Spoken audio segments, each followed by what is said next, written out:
Hi, everyone. My name is Chase Englehart, and I'm a housing and transportation specialist at Climate Resolve. And today I'm going to be talking to you about how to fill out the AHSC climate matrix.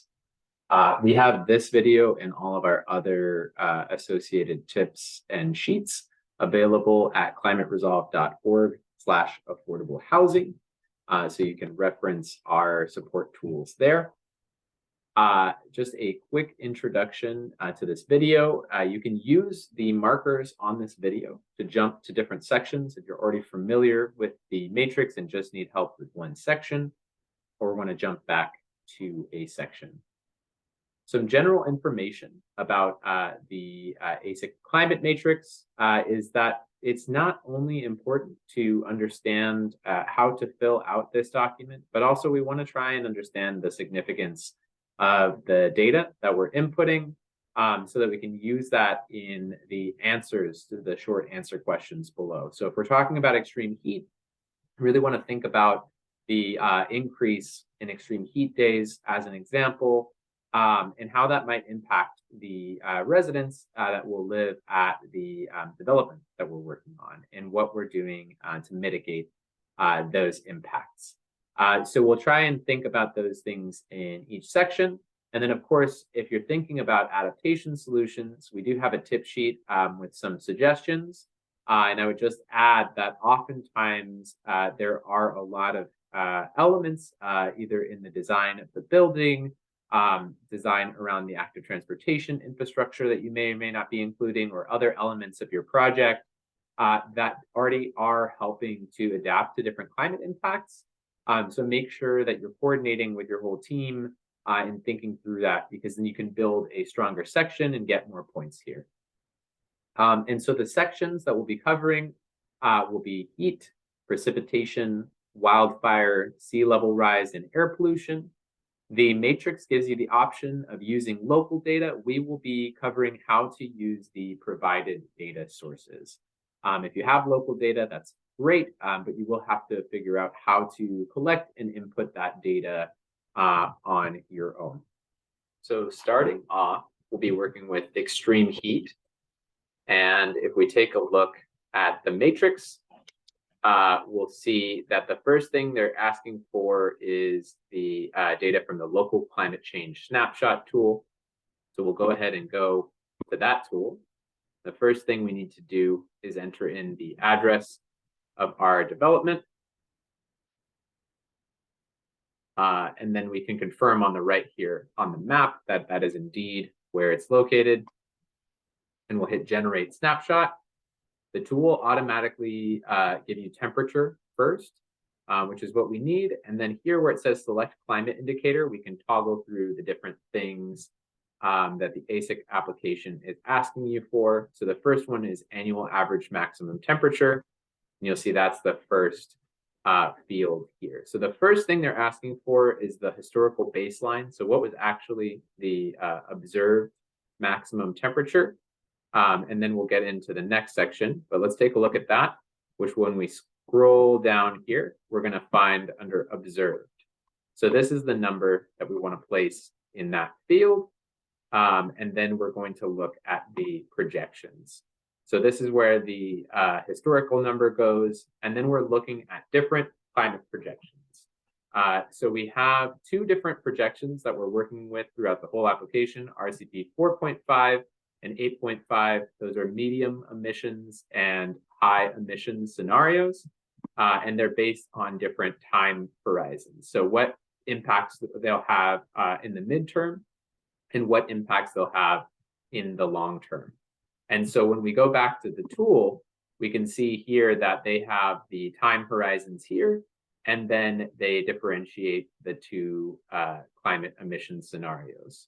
So for RCP 4.5, we want to go to this column here, the 30-year average, and that's where we'll find the data. So for the mid-century, we have 79.2 and 80 for the medium and high emissions scenarios, respectively. So you would put those in here. So you have 4.5 for the mid-century and 8.5, and then you go down below that for these two here, which you'd find right here.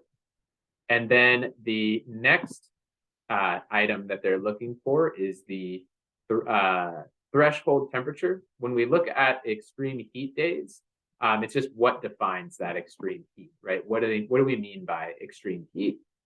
And so you'll see when you go to extreme heat days on the tool, it will give you your threshold temperature. It's the 98th percentile for heat in your area. In this example area, it's 97.9. And so that's what you would put in under the threshold temperature. And then you're going to want to look at the number of days, extreme heat days annually on average that are projected for the climate scenarios that we just talked about. And so really similarly, you'll see there's an observed average of 4 days. And then the projections here are, again, in this same column. So you just want to make sure that you're lining up the right RCP and the right time period with what's being asked of you in the matrix. So once you have completed the part of the matrix for CalAdapt, we'll go on to the chat tool, which is fairly simple. So we're searching by city or county. So you want to start out with that information. And once you click on your city, it will zoom in, excuse me. It will zoom in, and you might need to move around if you're in a larger city or county.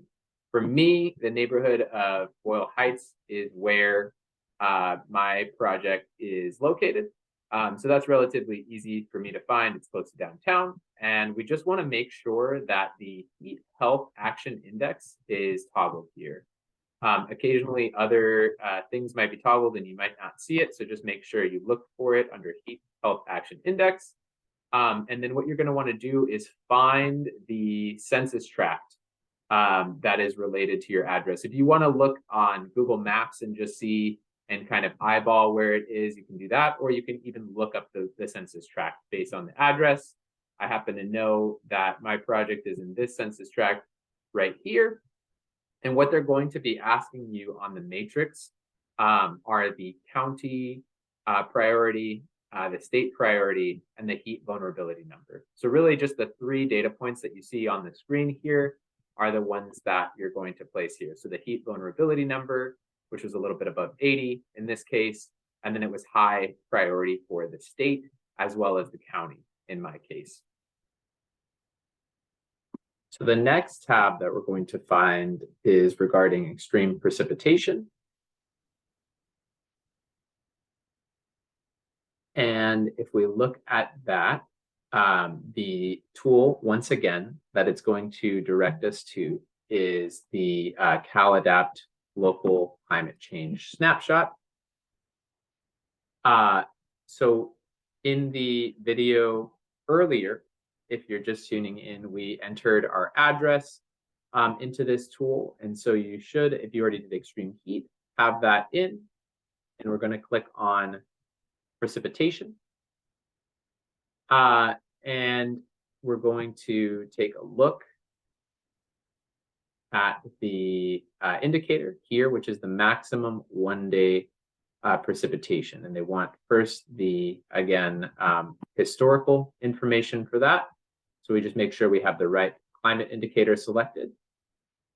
And very similarly to extreme heat here, we're going to have the observed data. So for this area, it's 2.23 inches. And that would go right here in this section. And then once again, we're looking at the midterm and long-term time horizons for RCP 4.5 and 8.5. And so just like with extreme heat, you'll find that information here. There is the medium emissions scenario. And again, so we want the 30-year average. And we're looking at, there's RCP 4.5 for the mid-century and the end of century. And then we're looking at 8.5 at the mid-century and the end century. So that will be our first input for extreme precipitation. And now we want to see annual precipitation as the indicator. So we're on the same tool. We're going to go back to select our climate indicator. And we're going to look at annual precipitation. And we're going to have the exact same setup here, where we have the observed data and we have the data for our mid-century under 4.5, end of century under 4.5, high emissions 8.5, I'm sorry, mid-century 8.5 and end of century 8.5. And so we'll fill out all of that information, making sure that we have the correct inputs there. And then the last thing we're going to look at on this tool is the maximum length of dry spell. So here we're looking at drought information. So we're making sure we're getting maximum length of dry spell. And once again, in this case, it's measured in days. We're looking at the observed data. And then we'll be looking, again, making sure in all of these cases with CalAdapt, we're looking at that 30-year average. So this is the column that we really want to focus on. We have the information for 4.5 at the mid-century, end of century, and so on. And so that will cover these fields here. And so for all of that, CalAdapt, it's pretty simple to use their tools. We're looking sort of in the same places for that information. For that reason, just make sure you don't mix it up and you're on the correct climate indicator. Sometimes it'll be a little bit more obvious, right? If you're looking at precipitation, it's in inches, whereas a dry spell is in days. But make sure you just double check that so you're not putting in the wrong information. The last tool that we need to look at for precipitation is the FEMA 100-year flood zones. So once again, you can copy this link and it will take us to the FEMA flood maps. And so here you can also enter in on the top right here, the address of your project, and it'll show you where that is. And just I'll move around this tool a little bit so that you can get a better idea of what the colors mean. You can see over here, it can be a little confusing because the light blue actually just means that there is flood data available. It's this darker blue that indicates a 100-year flood zone. And so we want to just see yes or no, is my project area in a darker blue spot? And so you can see here in LA, as we go east of downtown along the LA River, that area right there is in a 100-year flood zone, whereas this location in Boyle Heights is not. So for me, I would say no. If your project were located in an area that has this dark blue color, that would be a yes. And so that is on the matrix right here, a simple yes or no in this field. And so with that, that would conclude all of the data inputting for precipitation. So the next section that we're going to cover is wildfire. We'll want to go back again to the local climate change snapshot.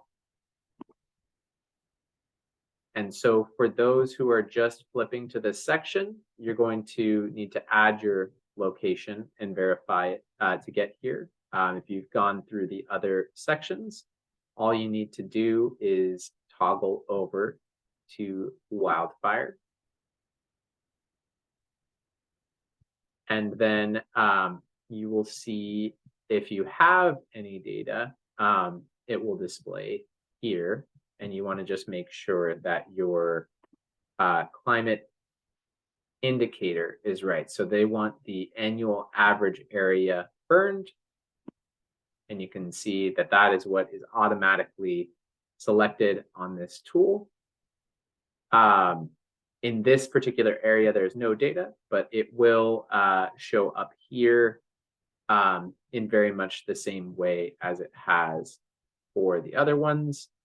For the sake of showing folks what it might look like if there was data, we're going to find Malibu, California, where I know for a fact there is wildfire data. And we're going to just scroll down. And so you can see here the annual average acres burned. And so you can, again, just like in the other sections, look at the different RCPs and how they line up with each of the mid-century and end-century projections, and then place those here into the tool, and make sure that you do include the baseline.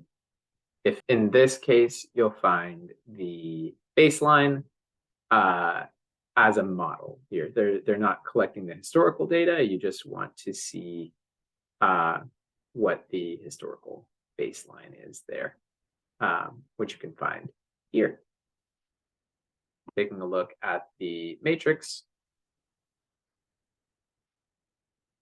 we can see that what we want to look at are the California fire hazard severity zones. To use this tool, we can go to the binoculars to zoom to an address. Once you've gotten a handle on where your project area is, you may need to zoom out to actually fully understand what's going on the map. And so if we click here, we can see the legend, and we can actually even use this eye icon to toggle the different parts of the legend. So looking at the matrix will make this make a little bit more sense. So you can see what they want us to indicate is whether or not your development is in the local, or what the indication is for the local responsibility area and the state responsibility area. And so when we look again at the map, you can actually toggle these. So state responsibility area, local responsibility area. And you can see here on the legend that this red color is the very high fire hazard in the local responsibility area. And so for this area, it is not indicated in either of those designations as a fire risk. So it's not applicable in either case. But of course, looking around here, if you had a project that was in one of these areas, it would be a very high designation for the local responsibility area, and then very high for the state responsibility as well. So you just want to toggle those so you can make sure you see the correct information and that you're inputting this right here in the severity zones. So that concludes between the CAL FIRE maps and CalAdapt, the wildfire section of the matrix. So the next section of the matrix has to do with sea level rise. If you are not in a coastal area, then you can just select not applicable in this section. And if you're unsure, you can always pull up the information, and it will show you that there is no data if you are not at risk of flooding. And so in this case, the tool will direct you again to CalAdapt, but this time to a different tool that CalAdapt has available on sea level rise. And so you can see here you are able to search your project area.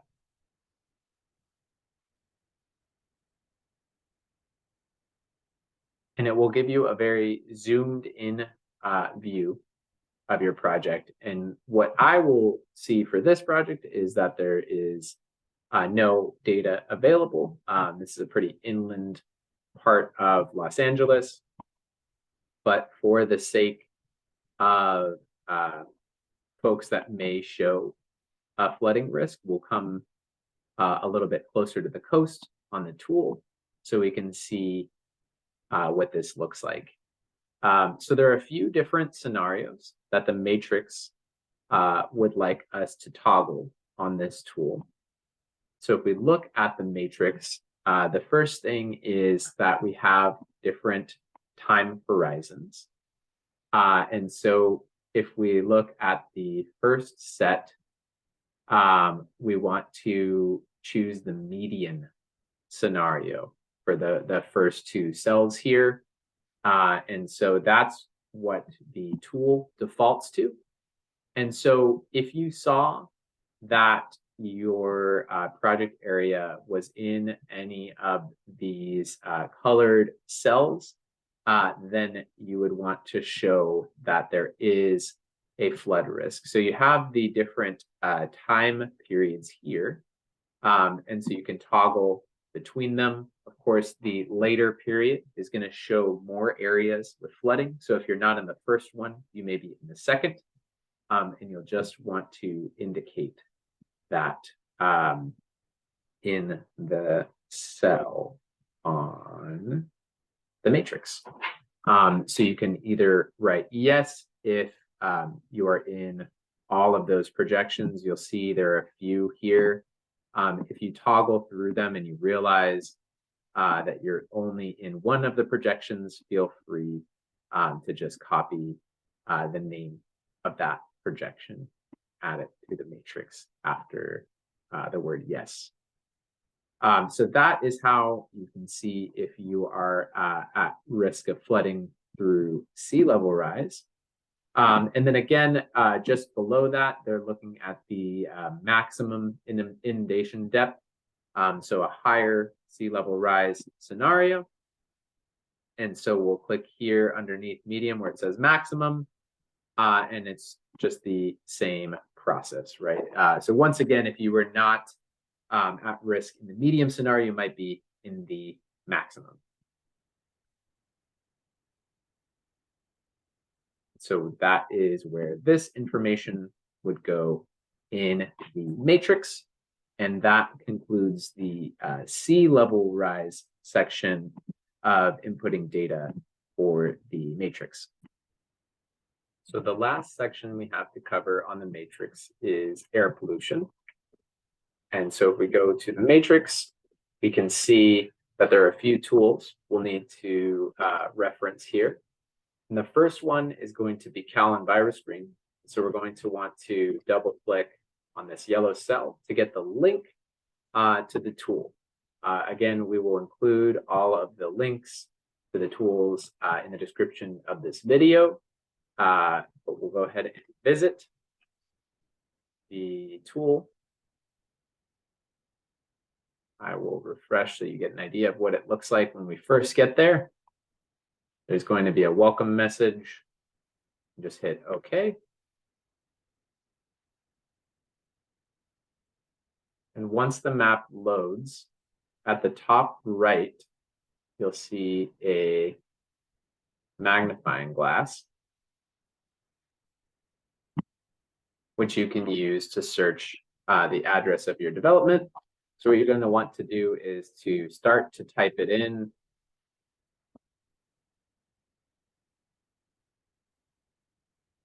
And then just make sure that it is the suggested location. If you just hit enter, it will not find the correct address. So make sure you click it once the tool suggests it. And it will take you straight to your search result.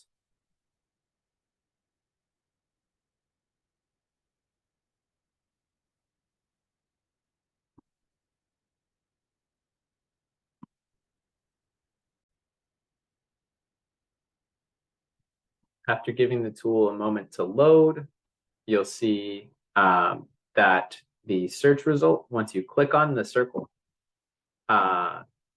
here, has some sliders. And if you hit the second arrow on one of two, that is where you can access all of the specific data that the matrix will be looking for. And so we'll just go ahead and match that up. So ozone with ozone, particulate matter 2.5 with particulate matter 2.5. You can find those under exposures. And so you'll see those there. And you just want to make sure that you put all of those in the correct category. So it looks like we just want the PM 2.5, the diesel particulate matter, ozone, toxic releases, traffic, and then pesticides.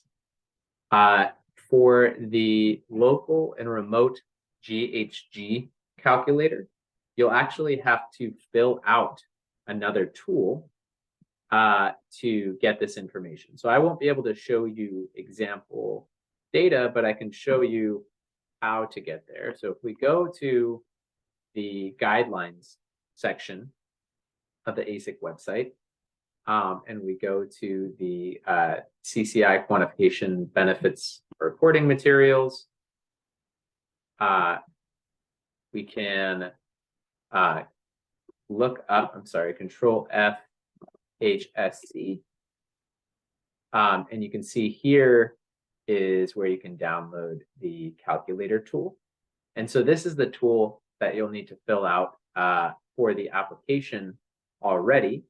But once you have filled it out, you can see this is one of the tabs on the tool. So it's the co-benefits summary. So you have to scroll, there are quite a few tabs. But you go to the co-benefits summary, and you can see, if we flip back to the matrix, they are looking for particulate matter and diesel particulate matter. Particulate matter 2.5, PM 2.5.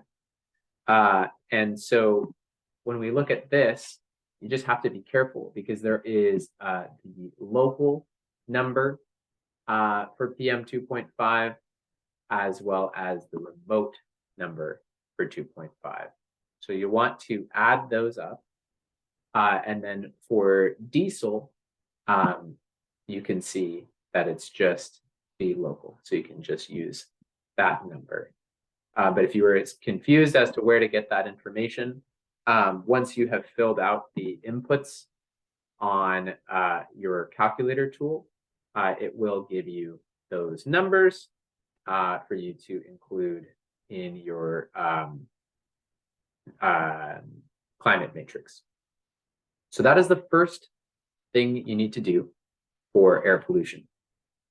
And then the second thing you'll need to do is look at air pollution sources. So once again, you have a link here that you'll want to copy into your browser. In this case, it will take you to the EPA website, and you'll want to click on My Map.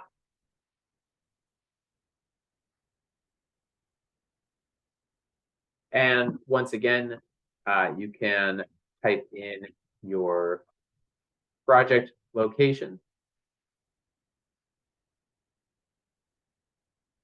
And so here, we're going to be looking at air, and we're going to toggle air pollution.